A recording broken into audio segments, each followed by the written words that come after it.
Tombstone is a relatively remote park. There's no cell phone service, limited infrastructure, and it's a rugged drive from Dawson City. Visiting this park in the fall, however, comes with some additional challenges. In my mind, the weather is close to the top of that list. Fall can range from beautifully warm and sunny days to downpours of cold rain to snow and gusting wind. When you're planning to stay in the backcountry for a week, it's critically important that you're prepared for all of that. Of course, packing for multi-day hikes with heavy camera gear requires some planning. Every pound matters when you have to carry all your food and equipment for a week. I keep track of everything I think I'll need and record it as I pack it ahead of time.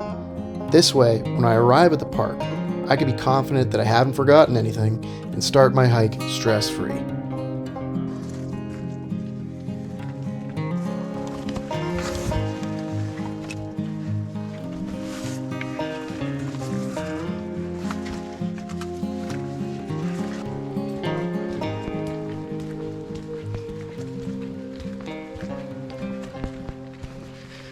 Welcome to day 5. Arrived at Grizzly Lake. And we're getting ready to do, well, we started the big hike for this week. I've done this hike a few times before. It's absolutely beautiful. There's some incredible fall color here. However, it's going to take probably the whole day to get us up there. And it's a bit of a tough hike. About 12 kilometers, I think. And we're going to start in this sort of spruce forest, followed by a slow climb into the alpine, including a lot of switchbacks.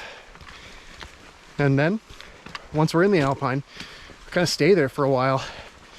However, it's very rainy and misty today, so I think for quite a bit of that, maybe completely socked in and fogged out. Raining lightly now. Hopefully it dries out a little bit, but it's keeping us nice and cool for what is certainly to be a nice challenging hike for today. Anyway, see you when we get there.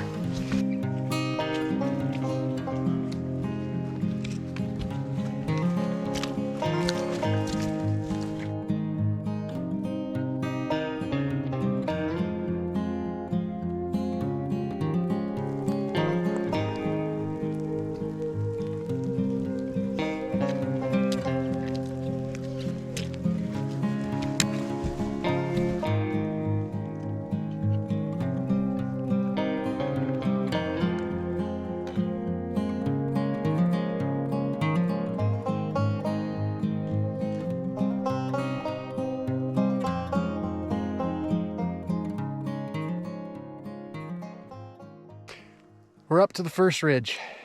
Trees are getting pretty thin and fall color is just unbelievable. A couple more ridges to go up before we're there, but soaking wet, but so far so good. Get a look at this place.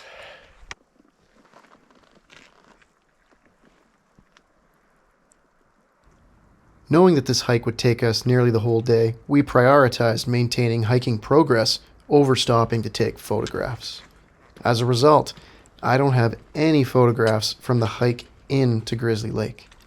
I have to admit, I still regret that decision when I look over these incredibly moody conditions.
few hours into the hike now and well into the descent to the campsite, thankfully. And it's been pretty good. A little more tiring than I remember it, but that's okay. We're almost there. And we're finally getting our first look at camp. And luckily the clouds are actually starting to clear a little bit, so we're not quite so socked in. We can actually see where we're going.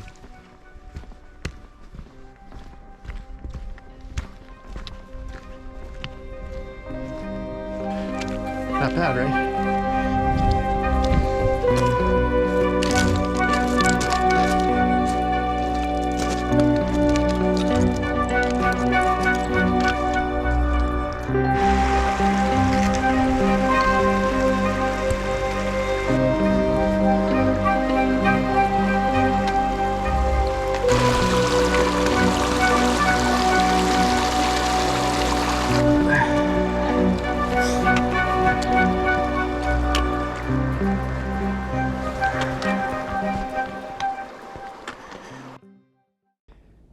Tombstone's backcountry campsites are limited to specific areas to reduce impact on the flora and fauna of the park. This means campers get treated to both tent pads to set up on, as well as cooking shelters with some stunning views. I had hoped that the fog and cloud would break in time for sunset, but unfortunately, it was not to be. I'd have to wait until morning to take my first crack at a photo in this year's backcountry trip.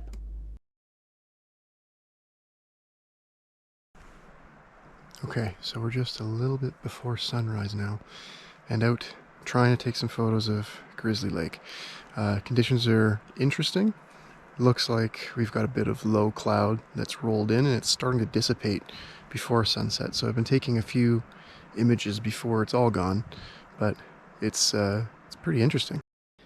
The cloud and fog continued to move over the lake long after sunrise, and while there was no incredible dawn light to be had, the low fog did create some opportunities for more uncommon images of the lake.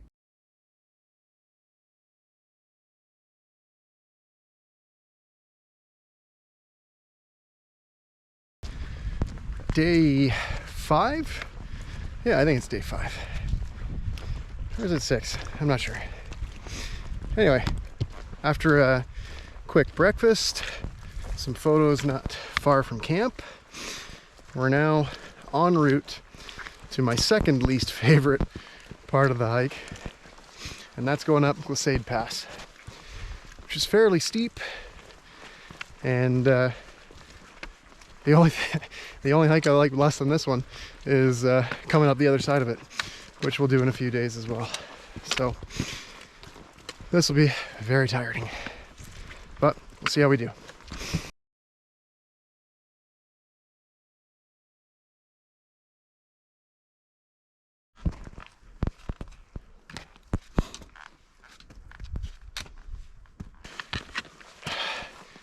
This is a tough hike for me. I only just started it, frankly, and I'm already sweating like crazy. So, ditch the jacket, try and cool off a little bit, keep working the way up this hill. Usually the views off the top are pretty excellent, but with all this cloud, I don't really know what we're gonna get. And the way down the other side is actually kind of fun. But we'll see that in a minute or two. Well, more than a minute or two.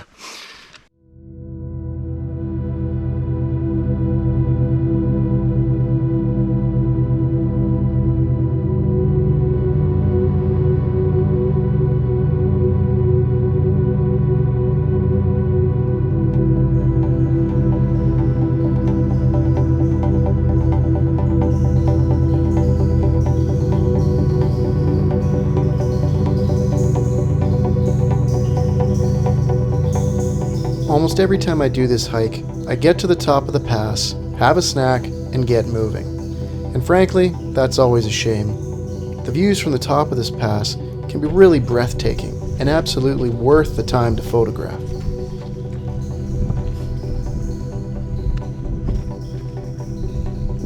This year, we planned on taking a bit more time as we traveled through this part of the park.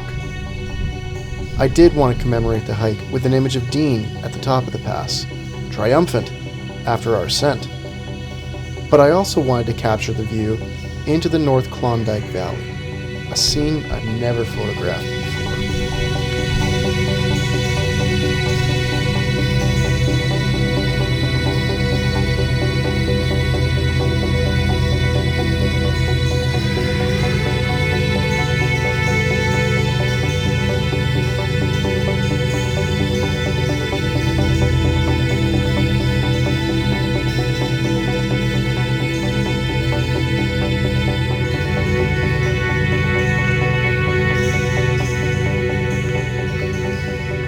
The trip up Glissade is very different than the trip down. First of all, it's a lot steeper on this side, and secondly, it's largely loose rock and scree.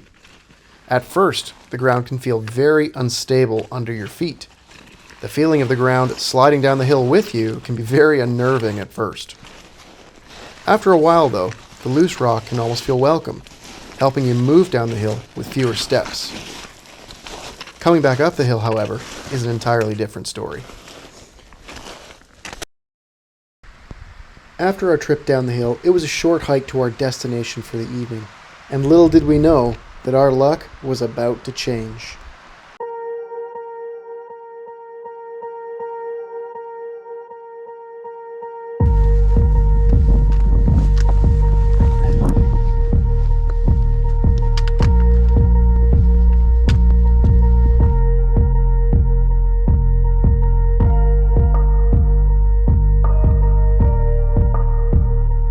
Before long, we arrived at our next campsite, an incredibly picturesque Divide Lake. We wasted little time before venturing out to seek images of this dramatic weather.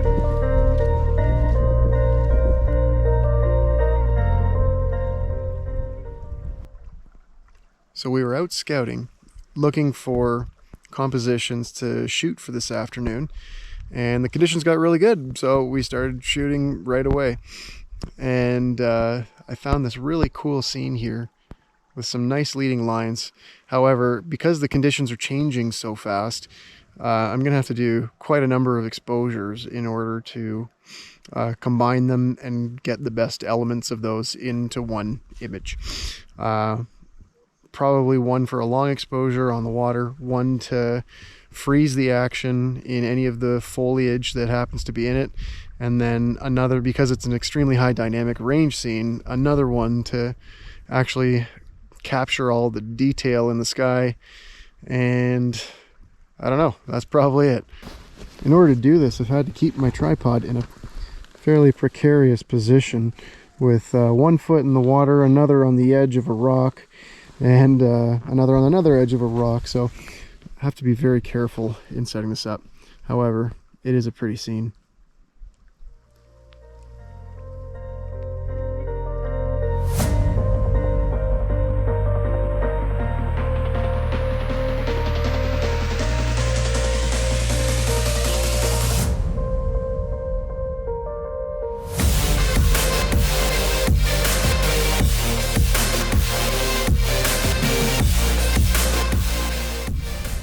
Well, I think I found another composition.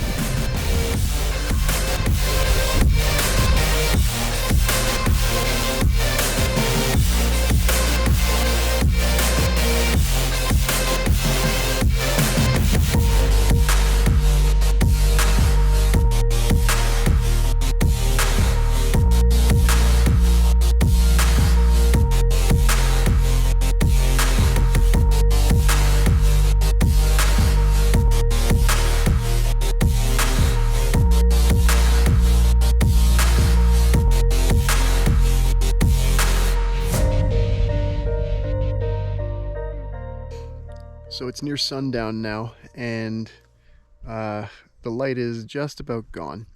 However, I do think I've got just one more composition in me for today, and it's really neat, and it focuses on some of this cotton grass that is pretty common around here, which, you know, gently blows in the wind and creates some interesting dynamics. And I found a little spot here where there's a reflection in a little pocket amongst the cotton grass to show the reflection of Shark Tooth, the big mountain over there. So if it works, You'll see it shortly.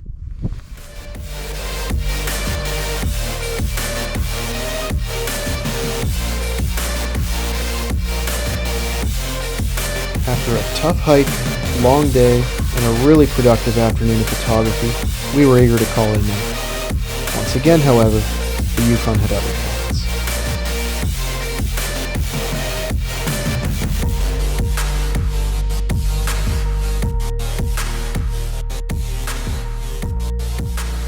Dean and I stayed up photographing the northern lights once again, though on this evening I only captured one image I like. A simple moment remembering what it's like to camp under the northern lights.